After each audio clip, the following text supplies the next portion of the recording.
អញ្ចឹងវីដេអូនេះគឺជាវីដេអូទី2នៃការកែ animate ដីដោយប្រើប្រាស់កម្មវិធី Civil 3D របស់យើងអញ្ចឹង8 ដកនេះគឺជាបច្ចេកចាស់របស់យើងអញ្ចឹងយើងចូលទៅក្នុងបច្ចេកចាស់ដើម្បីធ្វើការតពីបច្ចេកពីវីដេអូមុន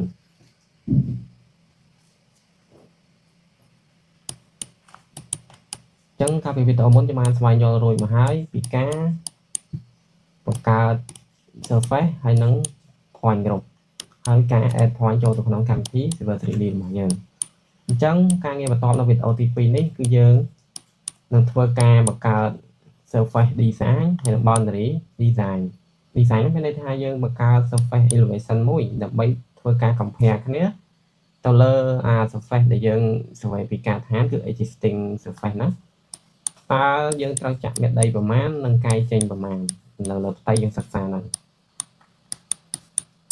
អញ្ចឹងដើម្បីបង្កើត surface មួយទៀតបានយើងត្រូវចូលទៅកន្លែង surface ដដែលទេយើងឃើញកន្លែង surface ហ្នឹងយើងបន្លាមមកយើងឃើញហ្នឹងកន្លែង surface existing របស់យើងហ្នឹងអញ្ចឹងយើងបង្កើតមួយទៀតយើងទៅលើនេះ right click យើងយកពាក្យ create surface អញ្ចឹងអានេះកន្លែងឈ្មោះ surface ដដែលទេយើងដាក់ឈ្មោះអីគេដាក់ design មក design surface surface តែខុសហើយ surface ចឹង design surface កន្លែងនេះមករៀងទាំងបន្តិចកន្លែងនេះ style គឺយើងយកក្រោមនេះផុតមក style នេះត្រូវលើបងប្អូនទេបងប្អូនស្រឡាញ់ style ណាដែលស្អាតគឺបង្កើតខ្លួនឯងក៏បាននៅក្នុងកម្មវិធី Civil 3D នឹងក៏បានអញ្ចឹងខ្ញុំចុចពី OK អញ្ចឹងយើងក៏លេខមកមើល tool space របស់យើងគឺវា load មក surface មួយទៀតហើយគឺវាបង្ហាញ surface ដែលយើងបង្កើតមិញហ្នឹងអញ្ចឹងអាក្រោមនេះគឺជា existing របស់យើងឥឡូវនេះគឺជា design surface អញ្ចឹងសួរថាយើងគ្មាន point សម្រាប់ design surface ផងតែយើងបង្កើត surface តាមរបៀបណាអញ្ចឹងក្នុងករណីនេះគឺវាមានច្រើនវិធីសម្រាប់ធ្វើការបង្កើត design surface តែខ្ញុំបង្ហាញមួយវិធីដែលយើងបង្កើត surface ដោយប្រើ line អញ្ចឹងដើម្បីបង្កើត surface ដែលប្រើ line បានយើងត្រូវដឹងទីតាំងផ្ទៃដែលយើងត្រូវការកណនីមេដីរបស់យើងឥឡូវខ្ញុំឧទាហរណ៍ថាខ្ញុំកណនីមេដីប៉ុណ្ណេះ rectangle មួយណា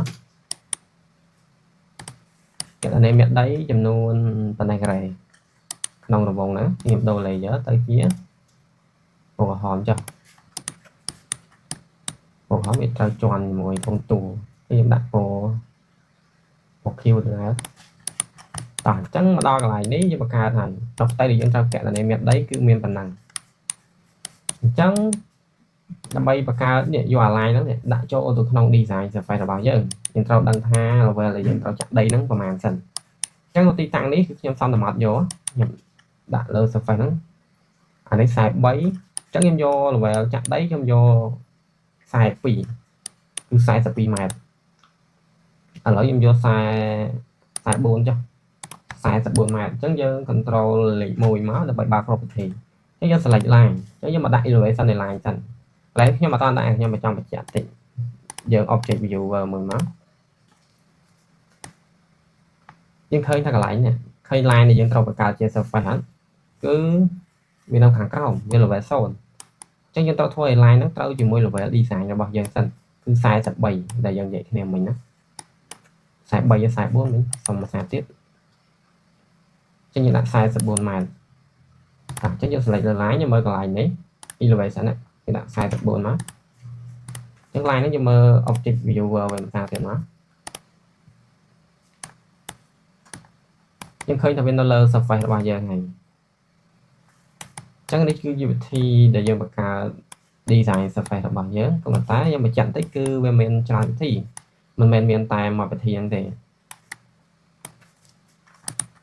ចាំបន្ទាប់ពីយើងដាក់ level ឲ្យផ្ទៃដែលយើងត្រូវចាក់ដីបំពេញឬក៏កាយចេញហើយយើងត្រូវ add វាចូលទៅក្នុង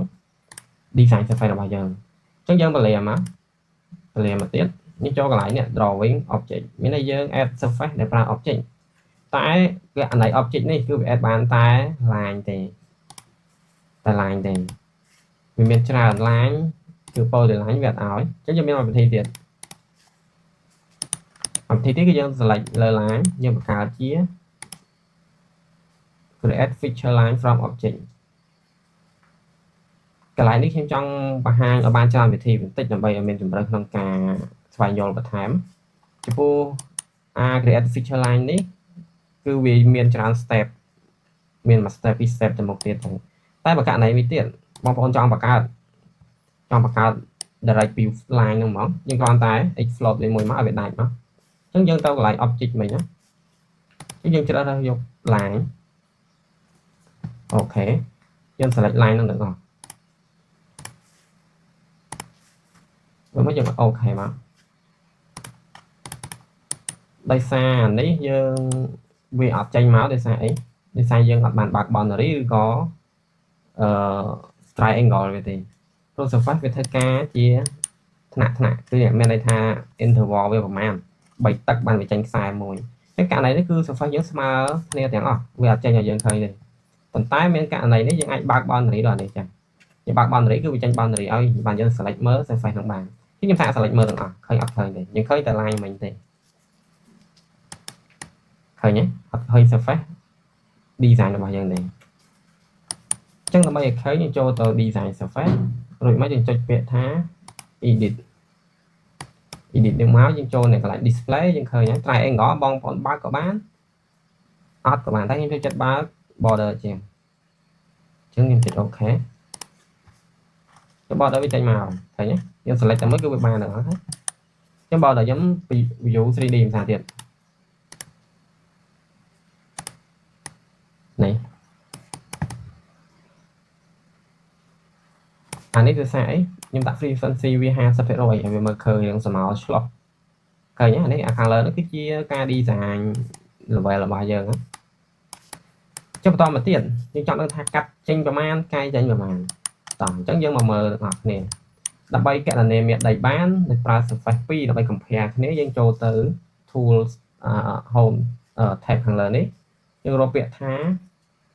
analyze ចូល analyze យើងជ្រើសរើសយកពាក្យថា volume dashboard យើងចុចកន្លែងនេះគឺយើងបង្កើត project យើងមួយយើងចុចកន្លែងនេះអ្នក create new volume surface យើង click កន្លែងហ្នឹងមកបន្ទាប់មកកន្លែងនេះគេដាក់ thin volume surface កុំដាក់ grade អានេះវាកណនាជា grade អញ្ចឹងយើងកណនាអានេះវាអ្នកឃើញ grade x ប្រមាណ y ប្រមាណអញ្ចឹងលក្ខខណ្ឌនេះគឺយើងយកតាមផ្ទៃរបស់ surface យើងទាំងអស់តែម្ដងអញ្ចឹងយក thin volume surface đểប្រើ triangle អញ្ចឹងកន្លែងនេះគេដាក់ name គឺការកណនាមាត្រាដីនេះឈ្មោះអីឡូវដាក់ block 3 b3 ចា៎ b03ចឹងកន្លែងនេះខ្ញុំដាក់ B03 កន្លែងនេះក៏មាន style របស់វាដែរតែខ្ញុំមិនចាប់អារម្មណ៍អាហ្នឹងទេខ្ញុំមិនដាក់ទេលើកលែងតែផ្ទៃអិនចង់បានយើងចាប់ដាក់កន្លែងហ្នឹងចឹងវាសួរកន្លែងនេះអា color នេះយើងមើលតែ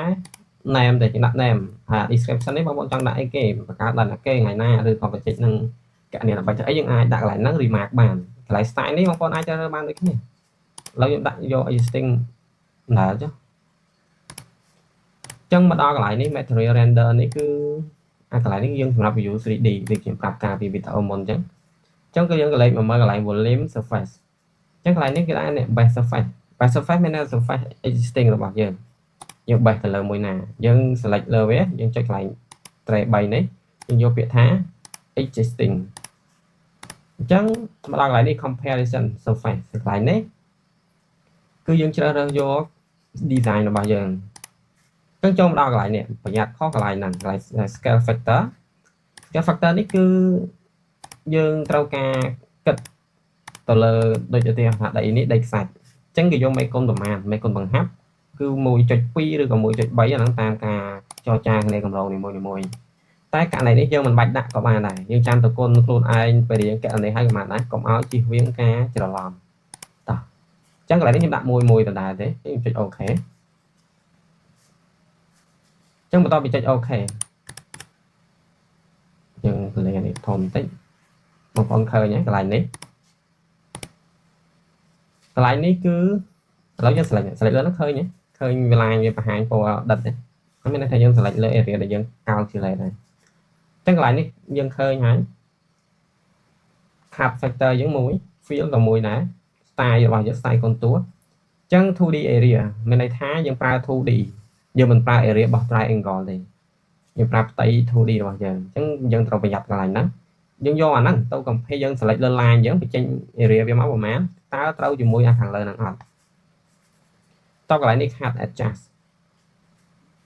អានេះបានកន្លែង record ខ្ញុំទាញមកក្រោម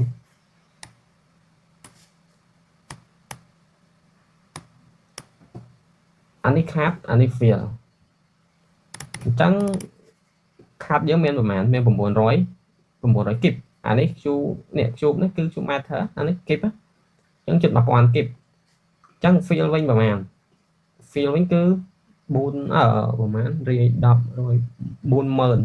49000 kip អញ្ចឹង net ហ្នឹងមានថាវាគិតបូកដកពីរហ្នឹងឲ្យអស់ហើយវា calculate ពីរហ្នឹងចូលគ្នាតើត្រូវខាត់ឬក៏ fill ដីហ្នឹងអញ្ចឹងវាចេញពាក្យខាងមុខនេះ fill អញ្ចឹងដីហ្នឹងគិតអស់ហើយគឺត្រូវតែ fill អញ្ចឹង fill យើងប្រហែល 4000 48000 ចឹងកន្លែងនេះយើងអាចបញ្ចេញមកក្រៅបានយើងគ្រាន់តែ select លើ surface របស់យើងមកproject របស់យើងមកយើងចុចសញ្ញានេះ A អក្សរបូកណា insert ទៅចឹងយើងដាក់កន្លែងណាខ្ញុំដាក់ក្រោមនេះចុះចឹងអានេះបងប្អូនអាចស្រេវាតាមក្រោមបានដោយ scale ឬក៏យើងកំណត់តិចពីដំបូងតោះចឹងឃើញហើយដូចគ្នាអត់មានអីយើងត្រូវប៉ុណ្ណឹងត្រូវចាក់បំពេញបន្ថែមអញ្ចឹងយើងមកមើលនេះម្ដងមកមើល surface របស់យើងមិនបានចាក់បន្ថែមយើងមកមើលចាក់ស្ដែងទៅយើងត្រូវកាត់នេះកាត់តាដីភ្នក់ដែលយើងចាក់បន្ថែម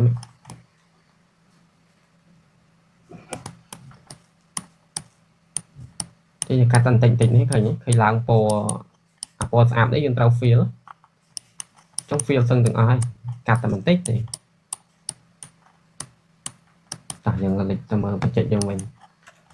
ញ្ចឹងការកណន័យមេដីយើងគឺវាមានតែប៉ុណ្ណឹងចំពោះការធ្វើការងារលម្អិតវាមានច្រើនទៀតអញ្ចឹងបងប្អូនត្រូវស្វែងយល់កន្លែងហ្នឹងបន្ថែមទៀតទៅចំពោះបងប្អូនដែលមានចម្ងល់អាចទម្លាក់ក្នុង comment ខាងក្រោមបានអញ្ចឹងដើម្បីទទួលបាន data ហ្នឹងដើម្បី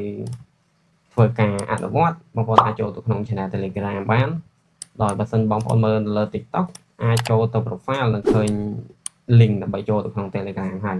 ចឹង Facebook ក៏បានដែរនេះវីដេអូនេះខ្ញុំផុសក្នុង YouTube ព្រោះមកវីដេអូវាចូល10នាទីជាង20នាទីហើយចឹងខ្ញុំមិនអាចផុសនៅក្នុង TikTok បានទេចឹង TikTok ណាមួយវាមាន policy វារញ៉េញ៉ៃពេកពេលដែលផុសពេលខ្លះគឺមាន view ពេលខ្លះគឺអត់ទេចឹងខ្ញុំដាក់ចូលទៅក្នុង YouTube តែម្ដងចឹងតោះអញ្ចឹងចាំជួបនៅវីដេអូក្រោយទៀតចង់បានវីដេអូអីអាច comment បានខ្ញុំនឹងធ្វើជូនអរគុណ